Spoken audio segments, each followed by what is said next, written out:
ಕಂಚಿಕೇರಿ ಕೋಡಿ ವೀರಭದ್ರೇಶ್ವರ ಪ್ರಾಣ ಪ್ರತಿಷ್ಠಾಪನೆ. ಅರಸೀಕೆರೆ ಧಾರ್ಮಿಕ ಆಚರಣೆಗಳಿಂದ ಉತ್ತಮ ಸಂಸ್ಕಾರ, ಧರ್ಮ ಸಹಿಷ್ಣುತೆ, ಶಾಂತಿ ಮತ್ತು ಮೋಕ್ಷ ಪ್ರಾಪ್ತಿಯಾಗುತ್ತದೆ ಎಂದು ಆವರಗೊಳ್ಳ ಪುರವರ್ಗ ಮಠದ ಓಂಕಾರ ಶಿವಾಚಾರ್ಯ ಸ್ವಾಮೀಜಿ ಹೇಳಿದರು. ಅವರು ಇಂದು ಹರಪನಹಳ್ಳಿ ತಾಲೂಕು ಕಂಚಿಕೇರಿ ಗ್ರಾಮದ ವೀರಭದ್ರೇಶ್ವರ ದೇವಸ್ಥಾನ ಉದ್ಘಾಟನೆ, ಮೂರ್ತಿ ಪ್ರಾಣ ಪ್ರತಿಷ್ಠಾಪನೆ ಹಾಗೂ ಕಳಸಾರೋಹಣ ಕಾರ್ಯಕ್ರಮದಲ್ಲಿ ಭಾಗವಹಿಸಿ ಆಶೀರ್ವಚನ ನೀಡಿದರು. ಧಾರ್ಮಿಕ ಆಚರಣೆಗಳಲ್ಲಿ ರಾಜಕೀಯ ಸಲ್ಲದು, ಗ್ರಾಮದ ಸಮುದಾಯಗಳ ಸಹಭಾಗಿತ್ವದಲ್ಲಿ ಹಬ್ಬ ಉತ್ಸವಗಳು ನಡೆದರೆ ಮೆರುಗು ಹೆಚ್ಚಾಗಲಿದೆ ಎಂದರು. ಕೆರೆ ಒತ್ತುವರಿ ನಡೆಯುತ್ತಿರುವ ಈ ದಿನಮಾನಗಳಲ್ಲಿ ಅಮೂಲ್ಯ ಭೂಮಿಯನ್ನು ದೇವಸ್ಥಾನಕ್ಕೆ ಮೀಸಲಿಟ್ಟು ಗ್ರಾಮಸ್ಥರು ಮಾದರಿಯಾಗಿದ್ದಾರೆ. ದೇವಸ್ಥಾನ ಪವಿತ್ರ ಕ್ಷೇತ್ರವಾಗಲು ತಾವೆಲ್ಲ ಪರಸ್ಪರ ಸಹಕಾರ ನೀಡಬೇಕು ಎಂದರು. ಮುಖಂಡರಾದ ಬಿದ್ರಿ ಕೊಟ್ರೇಶ್ ಮಾತನಾಡಿ, ಸಮಾಜದ ಏಳಿಗೆಗೆ ಗುರುಗಳ ಕೃಪಾಶೀರ್ವಾದ ಮುಖ್ಯ. ಈ ದಿಶೆಯಲ್ಲಿ ಸಾಗಿದ ಈ ದೇವಸ್ಥಾನದ ಅಭಿವೃದ್ಧಿ ಕಾಮಗಾರಿ ಯಶಸ್ಸು ಪಡೆದುಕೊಂಡಿದೆ ಎಂದರು. ನಿನ್ನೆ ನಡೆದ ಕಾರ್ಯಕ್ರಮದಲ್ಲಿ ಕಂಚಿಕೇರಿ ಗ್ರಾಮದ ಬೀರಲಿಂಗೇಶ್ವರ, ದಂಡೆಮ್ಮ, ಮಾರಮ್ಮ, ಉಚ್ಚಂಗಮ್ಮ ಮೊದಲಾದ ಗ್ರಾಮದ ಎಲ್ಲ ದೇವರುಗಳನ್ನು ಕುಂಭ ಕಳಸದೊಂದಿಗೆ ವಿಜೃಂಭಣೆಯಿಂದ ಮೆರವಣಿಗೆಯ ಮೂಲಕ ಶ್ರೀ ಕೋಡಿ ವೀರಭದ್ರೇಶ್ವರ ದೇವಸ್ಥಾನದವರೆಗೆ ಬಂದು ಎಲ್ಲ ದೇವರುಗಳನ್ನು ಕೂಡಿಸಿ ಪೂಜೆ ಮಾಡಿ ಎಲ್ಲ ದೇವರುಗಳ ಸಮ್ಮುಖದಲ್ಲಿ ಶ್ರೀ ಕೋಡಿ ವೀರಭದ್ರೇಶ್ವರ ದೇವಸ್ಥಾನದ ಅನಾವರಣ, ಶಿಲಾಮೂರ್ತಿ ಸ್ಥಾಪನೆ, ಪ್ರಾಣ ಪ್ರತಿಷ್ಠಾಪನೆ, ಗುಗ್ಗಳ, ಕಳಸಾರೋಹಣ ಮೊದಲಾದ ಧಾರ್ಮಿಕ ಕಾರ್ಯಕ್ರಮಗಳು ನಡೆದವು. ಈ ಸಂದರ್ಭದಲ್ಲಿ ಜಿ.ಎಂ. ತಿಪ್ಪೇಸ್ವಾಮಿ, ಜಿ.ಎಂ. ಸಿದ್ದಲಿಂಗಯ್ಯ ಸ್ವಾಮಿ, ಕೆಂಚನಗೌಡರು, ಶಾನುಭೋಗರ ಕೆಂಚಪ್ಪ, ಕೆ.ಎಸ್. ಜಾತಪ್ಪ, ಕಲ್ಲಳ್ಳಿ ಸಿದ್ವೀರಪ್ಪ, ಮೋತಿ ಸಿದ್ದಪ್ಪ, ಕೆ.ಪಿ. ಬಸಣ್ಣ, ಗುಂಡಗತ್ತಿ ಬಸಣ್ಣ, ಕಲ್ಲಳ್ಳಿ ಕೊಟ್ರೇಶ್, ಬಾರಿಕರ್ ಮಂಜಪ್ಪ, ಅಣಜಿ ಸಂಗಜ್ಜ, ಸುನೀಲ್ ಕುಮಾರ್, ಬಿದ್ರಿ ಮೋತಿ ಅರುಣ್, ದಾನಮ್ಮನವರ ಕೊಟ್ರೇಶ್, ಕೆ. ಲಿಂಗರಾಜ್, ಮೋತಿ ವೀರಣ್ಣ, ತೇಜೇಶ್ವರ್, ತಿಮ್ಮಾಳ್ ದೇವೇಂದ್ರ, ಕೊಂಡಪ್ಪರ್ ಹನುಮಂತ, ಜೋಗಪ್ಪರ್ ಬಸಣ್ಣ, ಕೋಲ್ಕಾರ್ ಗೋಣಪ್ಪ, ಭೀಮಪ್ಪಳ್ ಅಂಜನಿ, ಮರಿಯಪ್ಪಳ ನಾಗರಾಜ, ಹಾಲಾಳ್ ಹನುಮಂತ ಹಾಗೂ ಊರಿನ ದೈವಸ್ಥರು ಇದ್ದರು. ಧನ್ಯವಾದಗಳು. ಇದು GBH ಅಪ್ಡೇಟ್ಸ್ 63 ಚಾನಲ್.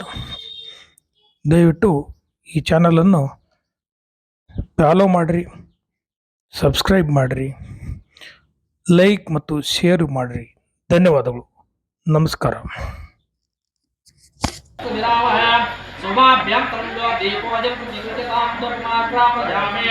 ನಮಃ ಶಿವಾಯ ಶಾಂತಾಯ ನಮಃ ಸ್ವಾಹಾಯ ಸರ್ವೇ ಕಲ್ಯಾಣಕ್ಕೆ ಶಿರಸಾ ನಮಸ್ಕಾರಂ ಕರೋಮಿ.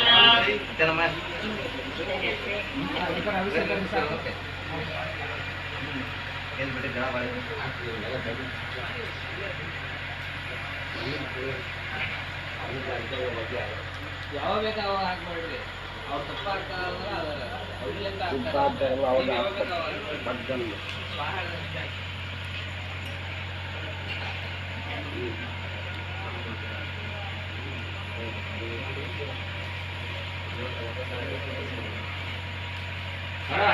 ನಮೋ ಭಗವತೆ ರುದ್ರಾಣಿಕೆ ನಮೋ ಮಾಕ್ಷೇತ್ರಾಣಾಂ ಪತಯೇ ವಾಯುಂ ಯತಸೇ ನಮೋ ದೇವಾಯಂ ಶ್ರೀಕೇತನಾಥಾಯ ಶ್ರೀ ವೃದ್ಧೇಶ್ವರ ಸ್ವಾಮಿ ನಮಃ ಸ್ವಾಹಾ.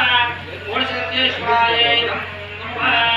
ಓಂ ಕ್ಷೇತ್ರಾಣಾಂ ಪತಯೇ ವಾಯುಂ ಯತಸೇ ನಮೋ ಜಯಮೇ ನಮಃ ಸ್ವಾಹಾ.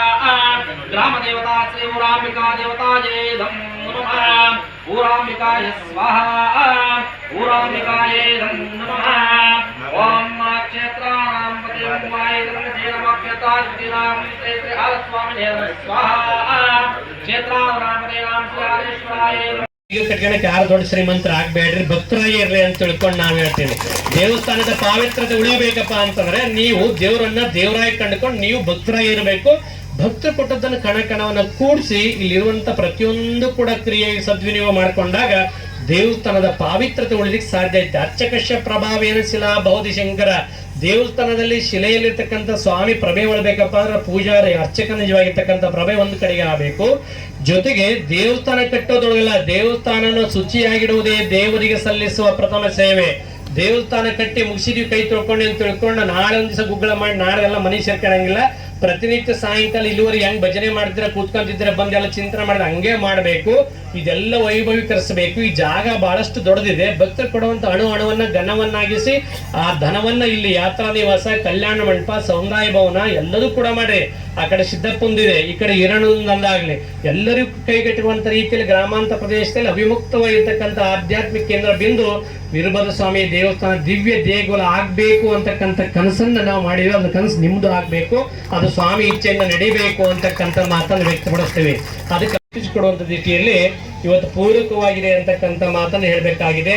ಅದಕ್ಕೆ ನಮ್ಮ ಸನಾತನ ಭಾರತೀಯ ಸಂಸ್ಕೃತಿಯಲ್ಲಿ ದೇವರು ಧರ್ಮ ಅಂತಕ್ಕಂಥ ವಿಚಾರಕ್ಕೆ ಬಹಳಷ್ಟು ಮಹತ್ವವನ್ನ ಕಲ್ಪಿಸಿಕೊಂಡಿವಿ. ಅಂದೊಂದು ಕಾಲ ಇತ್ತು ದೇವಸ್ಥಾನ ಅಂತಂದ್ರೆ ದೇವಸ್ಥಾನ ಆಗಿರ್ಲಿಲ್ಲ. ಪ್ರಾಚೀನ ಕಾಲದಲ್ಲಿ ಒಂದು ಕಾಲ ಇತ್ತು, ಸುಮಾರು ಒಂದು 80-90 ವರ್ಷ ಹಿಂದೆ ಇಲ್ಲಿ ಯಾರು ಯಜಮಾನ್ರಂತ ನೀವು ಕೇಳ್ರಿ. ನಿಮ್ ಕಾಲಕ್ಕ ಇವತ್ತು ಈ ಊರಾಗ ಯಾವ ದೇವಸ್ಥಾನ ತಪ್ಪ ಅಂದ್ರೆ ಊರಿಗೆ ಹನುಮಪ್ಪ ಚಂದ ಅಂತ ತಿಳ್ಕೊಂಡು ಹನುಮಂತ ದೇವ್ರ ತಪ್ಪ ಅಂತ ತಿಳ್ಕೊಂಡ್ರೆ, ಹನುಮಂತ ದೇವ್ರತ್ತು ಊರನ್ನೆಲ್ಲ ಒಂದೇ ದೇವ್ರ ಪೂಜೆ ಮಾಡಿದ್ವಿ. ಹೂನಪ್ಪ ಊರನ್ನೆಲ್ಲ ಒಂದೇ ದೇವ್ರ ಪೂಜೆ ಮಾಡ್ತೀವಿ, ನಾವೆಲ್ಲ ಆನಂದ ಎಲ್ಲ ನಡ್ಕೊಳ್ತಿದ್ವಿ. ಮತ್ತೇನ್ ಮಾಡಿದ್ವಿ ಅಂದ್ರೆ ಏನಪ್ಪಾ ಅವತ್ತಿನ ದೇವಸ್ಥಾನ ಆಗಿರ್ಲಿಲ್ಲ, ಆಸ್ಪತ್ರೆ ದೇವಸ್ಥಾನ ಆಗಿತ್ತು, ಶಾಲಾ ಕಾಲೇಜುಗಳು ದೇವಸ್ಥಾನ ಆಗಿತ್ತು, ಅನ್ನ ಛತ್ರಗಳು ದೇವಸ್ಥಾನ ಆಗಿತ್ತು, ಕೋರ್ಟ್ ಕಚೇರಿ ದೇವಸ್ಥಾನ ಆಗಿತ್ತು. ಮನುಷ್ಯನಿಗೆ ಏನಾದ್ರು ಕೂಡ ತಾಪತ್ರಗಳು ಬಂದ್ರೆ ಪರಿಹಾರ ಕಂಡುಕೊಳ್ಳಿಕ್ ದೇವಸ್ಥಾನ ಆಗಿತ್ತು. ಜೊತೆಗೆ ಮಾನವನ ಸರ್ವತೋಮುಖವಾಗಿರ್ತಕ್ಕಂಥ ಸಾಂಗತ್ಯದ ಸೌಹಾರ್ದತೆ ಬದುಕನ್ನ ಬೆಳೆಸಲಿಕ್ಕೆ ದೇವಸ್ಥಾನ ಆಗಿತ್ತು ಅಂತ ಹೇಳ್ತಾವ್ರ ಬಾಯಿಗೆ. ಯಾಕಂದ್ರೆ ಅಂದಿನ ಕಾಲದಲ್ಲಿ ದೇವಸ್ಥಾನವೇ ಅನ್ನ ಛತ್ರಗಳಾಗಿತ್ತು, ದೇವಸ್ಥಾನವೇ ಆಸ್ಪತ್ರೆ ಇತ್ತು. ಯಾರು ಏನ ಕಾಯಿಲೆ ಕಸಲಿ ಬಂತಪ್ಪ ಅಂದ್ರೆ ನಾಟಿ ವೈದ್ಯರು ಬಂದ್ಬಿಟ್ಟು ಇಡೀ ಊರವರಿಗೆ ಒಂದು ಔಷಧಿ ಕೊಡ್ತಿದ್ರು, ಆರೋಗ್ಯವನ್ನು ಕಾಪಾಡ್ಕೊಂಡು ಆರೋಗ್ಯ ತಾಣ ದೇವಸ್ಥಾನ ಆಗಿತ್ತು. ದೇವಸ್ಥಾನ ಆಗಿ ಇರ್ಲಿಲ್ಲ ಅವತ್ತಿನ ಕಾಲಕ್ಕೆ. ದೇವಸ್ಥಾನ ಮಾನವನ ಸರ್ವತೋಮುಖವಾಗಿರ್ತಕ್ಕಂಥ ಆರೋಗ್ಯಪೂರ್ಣವಾದ ಜೀವನವನ್ನ ಕಲ್ಪಿಸಿಕೊಡುವಂತ ನಿಟ್ಟಿನಲ್ಲಿ ಅವಿಮುಕ್ತವಾಗಿರ್ತಕ್ಕಂಥ ಸ್ಥಾನ ಆಗಿತ್ತು. ಸಾಮಾಜಿಕವಾಗಿ ಆಧ್ಯಾತ್ಮಿಕ ನೆಲೆಗಟ್ಟಿನ ಮೇಲೆ ಸಾಮಾಜಿಕವಾಗಿರ್ತಕ್ಕಂಥ ಸ್ವಾಸ್ಥ್ಯ ಬದುಕನ್ನು ಕಟ್ಟಿಕೊಡೋದ್ರ ಜೊತೆಗೆ ಆರೋಗ್ಯಪೂರ್ಣವಾಗಿರ್ತಕ್ಕಂಥ ಜೀವನ ರೂಪಿಸ್ಲಿಕ್ಕೆ ದೇವಸ್ಥಾನ ಆಸ್ಪತ್ರೆ ಆಗಿತ್ತು. ದೇವಸ್ಥಾನ ಶಿಕ್ಷಣ ಸಂಸ್ಥೆ ಆಗಿತ್ತು. ಅವತ್ತಿನ ಕಾಲಕ್ಕೆ ದೇವಸ್ಥಾನ ಶಾಲಾ ಕಾಲೇಜು ಕಾನ್ವೆಂಟ್ ಯಾವ್ದು